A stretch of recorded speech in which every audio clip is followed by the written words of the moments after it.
sempre muito criativa, fez essa imagem, né, com esse título: Não vi, mas acredito.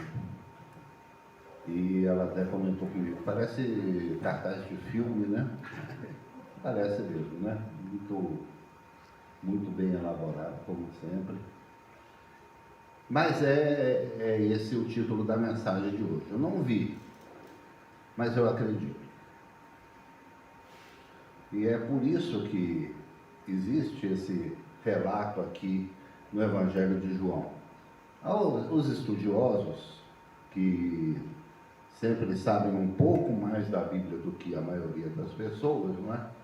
Eles dizem que esse seria o último capítulo de João. O fechamento do livro de João, originalmente, seria esse capítulo. Porque virando aqui, pelo menos na minha Bíblia, virando a página, existe aqui um texto que diz: Na verdade, fez Jesus diante dos discípulos muitos outros sinais que não estão escritos neste livro. Estes, porém, foram registrados para que creiais que Jesus é o Cristo, o Filho de Deus, e para que, crendo, tenhais vida em seu nome.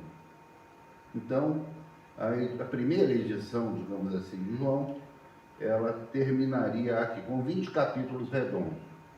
Só que, com o passar do tempo, outras narrativas, outras coisas foram sendo lembradas pelos discípulos de João, porque João tinha discípulos, e foram acrescentadas aqui ao Evangelho, por isso tem 21 capítulos em vez de só os 20. Mas vamos lá.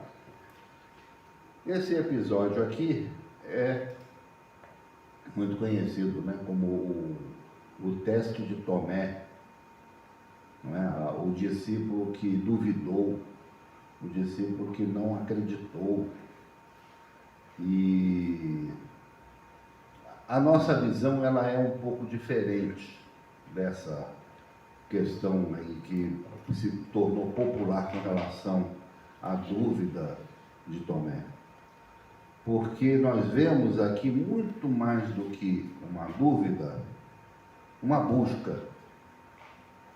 Uma busca. Tomé era alguém que buscava alguma coisa. E ele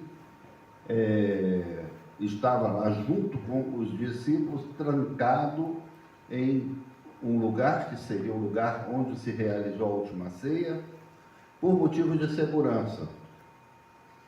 Ninguém sai. Ninguém sai. Por quê? Porque eles teriam que ser descobertos, e se um saísse e fosse reconhecido pelos romanos, ou pela polícia, ou quem, sei lá quem fosse, ia ter que entregar onde estava o resto. É a primeira coisa que ia ser feita, né? Um interrogatório muito bem elaborado, com aqueles métodos de extrair confissões que a gente conhece, que existem até hoje, não é? Para que ele entregasse, então, onde estavam os outros 11, etc. Não é? Então, por questão de segurança, ninguém saía, mas Tomé não se conteve ali, não se aguentou dentro daquele espaço fechado. Isso a gente viu, por exemplo, na própria pandemia, muitas pessoas tiveram que enfrentar essa condição, não é? De não suportar ficar dentro de casa, mesmo se expondo a uma doença que não tinha tratamento ainda conhecido. A gente queria rua, não é?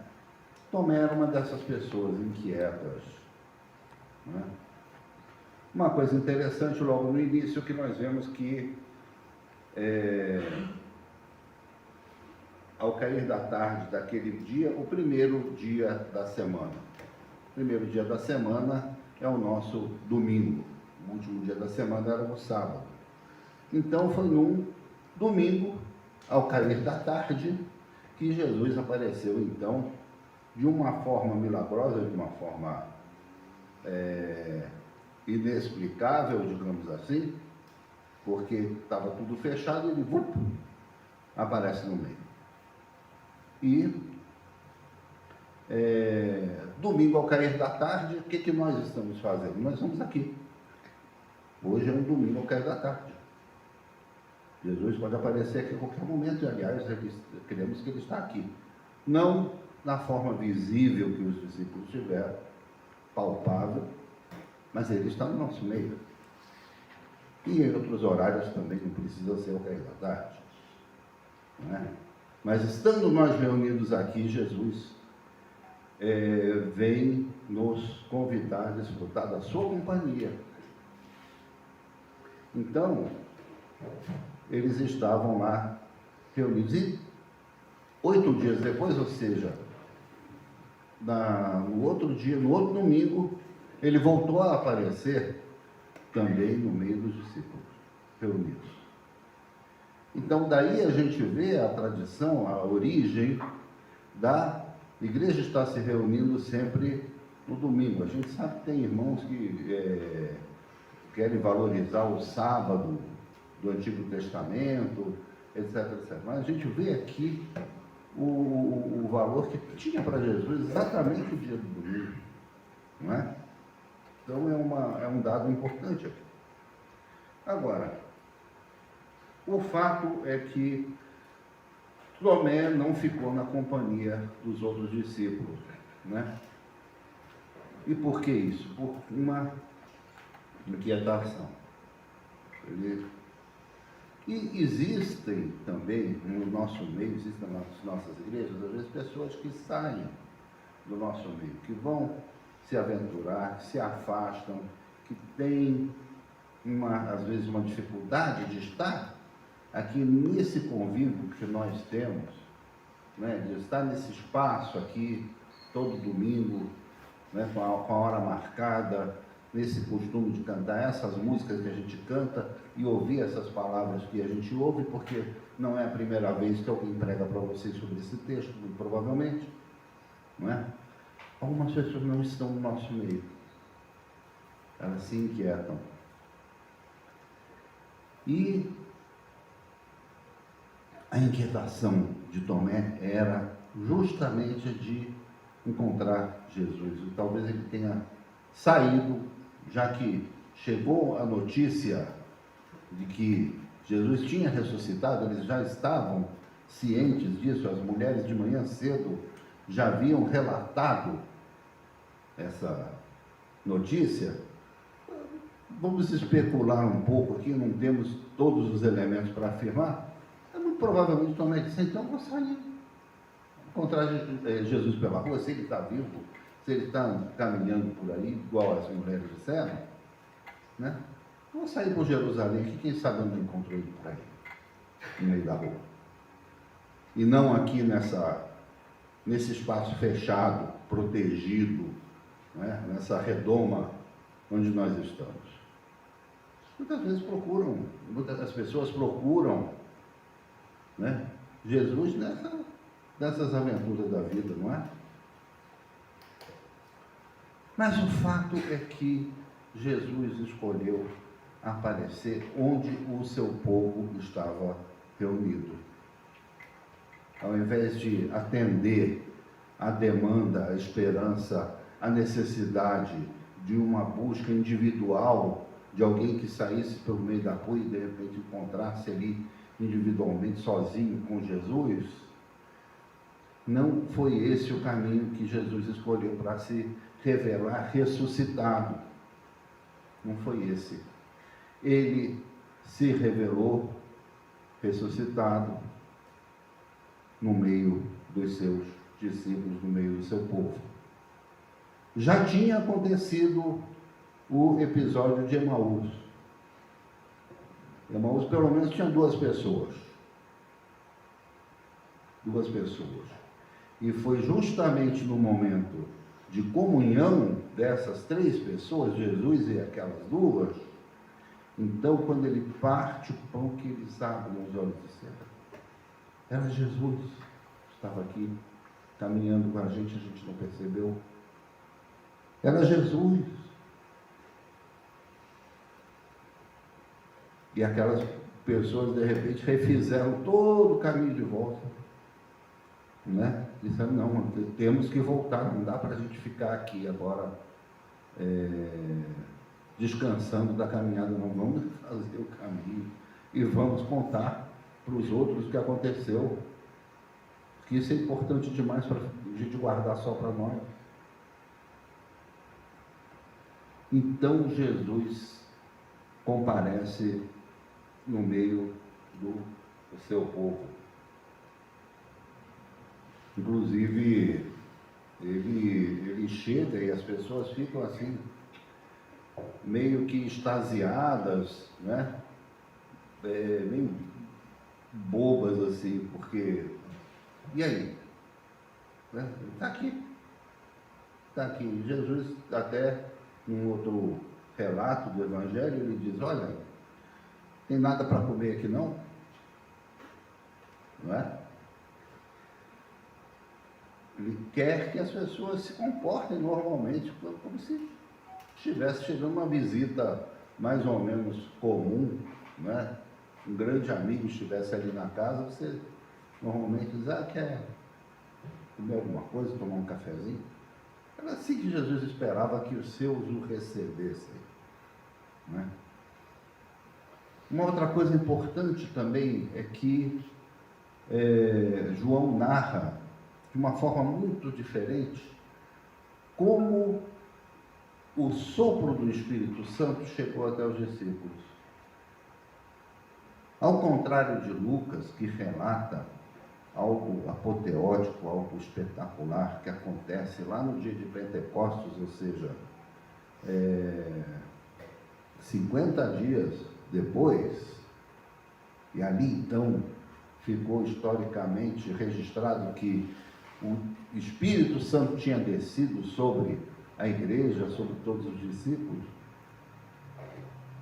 Aqui mostra que antes daquilo acontecer, antes do grande acontecimento, antes do evento público, na intimidade dessa reunião, nesse lugar assim, reservado, clandestino, quase, Jesus, com um leve sopro, diz, recebam o Espírito Santo. Quando eles foram para Pentecostes, eles já tinham recebido o Espírito Santo, de uma forma mais sutil, mais discreta, mas igualmente válida, igualmente eficaz, não é? João, quando escreve o seu Evangelho, ele escreve realmente com a intenção de rever certos conceitos. Porque se fosse para repetir tudo que os outros 3 evangelistas tinham escrito, talvez ele não tivesse tanto material assim. Mas ele vivenciou certas coisas que ele precisava compartilhar. E esse sopro, esse envio do Espírito Santo para os discípulos ali naquele local era uma coisa importante para ser registrada também. E ele diz então, assim como o Pai me enviou, eu também vos envio. Eu também vos envio. Ele repassa para os discípulos aquele mesmo envio que para nós acontece no dia da ascensão, não é? Ide por todo mundo, pregar o Evangelho, está aqui. Em João acontece também nesse lugar, né? Nesse lugar tão discreto. Nós, na nossa cultura evangélica brasileira, a gente gosta de grandes acontecimentos, não é? A gente gosta de estádios cheios, auditórios cheios, e muita mídia, né?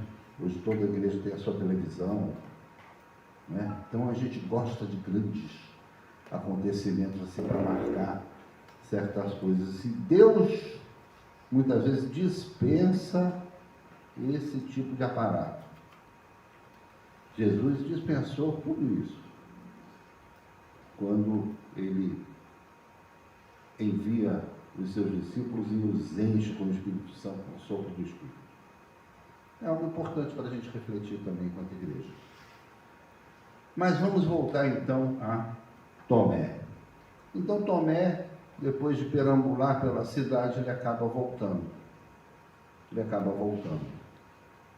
E aí, então, o pessoal disse, olha, o homem teve aqui. Veio, conversou com a gente, mostrou as feridas, mostrou aqui o lado dele, o lado da lança e tal, estava machucado, mas ele estava inteiro, estava bem, comeu aqui com a gente também. E ele ficou então frustrado com tudo aquilo, né? Eu perdi tudo isso. Já você foi, né? Foi sair fora, né? Tem quem é da Assembleia de Deus conhece uma musiquinha, né? Você estava dormindo o sono da indolência, o anjo passou e você perdeu a bênção. Né? Indolência rima com bênção, né? Mas se você se arrependeu, o anjo vem de volta e traz a bênção para você. Foi o que aconteceu com Tomé. E aí, então, ele faz uma cobrança, ele diz, olha, se eu não presenciar, se eu não passar por tudo isso que vocês também passaram, se eu não puder experimentar, não puder apalpar o corpo de Jesus, da mesma forma que vocês, eu não vou acreditar. Eu não vejo nisso uma dúvida de Tomé. Eu não acredito que ele estivesse duvidando do relato não só dos outros 11 discípulos, mas de outras pessoas, outras mulheres, inclusive, que estavam lá e que tinham acompanhado Jesus até Jerusalém. Tinha muito mais gente lá. Todo mundo viu, todo mundo falou para ele. Ele não tinha como simplesmente refutar o testemunho daquelas pessoas. Mas ele queria vivenciar a mesma coisa que todos aqueles seguidores de Jesus vivenciaram. Ele reivindicou o direito dele a isso. Então, no culto do domingo seguinte, no cair da tarde, Jesus reaparece e aí ele chama Tomé e diz, ó, vem cá, você queria ver? Ó, está aqui. Pode pôr a mão, você vai passar pela mesma experiência que todos os outros passaram. E dessa vez Tomé estava ali, então ele teve o seu direito, digamos assim, a essa experiência contemplado. E aí ele então confessou, disse, Deus, meu Senhor, meu Deus, Bem-aventurados os que não passaram por isso, os que não viram, mas creram. E essa mensagem de Jesus, ela não foi nem para refutar Tomé, não foi para isso, não. Mas foi uma mensagem para a igreja, que quando João escreve o seu evangelho, ele já escreve de comunidade avançada, numa década em que a igreja já havia se espalhado pelo Império Romano e por outras regiões, e ali então ele dá um testemunho do que Jesus falou. Porque Tomé, no fim das contas, somos nós. Nós somos aqueles que não presenciaram, evidentemente, o que aconteceu há 2000 anos atrás. Nós somos aqueles que não tocaram materialmente em Jesus. Nós somos aqueles que não temos prova de tudo que a Bíblia diz, porque não adianta a gente buscar prova de tudo que está afirmado na Bíblia. Se você começa a estudar história do Antigo Testamento ou do Novo Testamento, muita coisa não é comprovada. A própria existência histórica de Jesus foi duvidada durante muito tempo. Hoje eu acho que nenhum historiador sério pode duvidar da existência de Jesus. Não é? Não dá para ficar nesse ceticismo. Mas teve uma época que se duvidava se realmente esse Jesus existiu, se não foi uma lenda, se não foi alguma, não é? Uma grande alucinação coletiva, um grande romance, alguma coisa. Não. Nós temos uma segurança histórica com relação a Jesus. Mas daí a crermos em Jesus como Senhor e Salvador, como aquele que foi morto e no terceiro dia ressuscitou e caminhou com os seus discípulos e enviou sobre todos os outros discípulos do seu Espírito para constituir um grande movimento chamado igreja, que depois virou instituição, mas esse é outro problema, não é? Isso nós não temos como comprovar historicamente, isso é um ato de fé.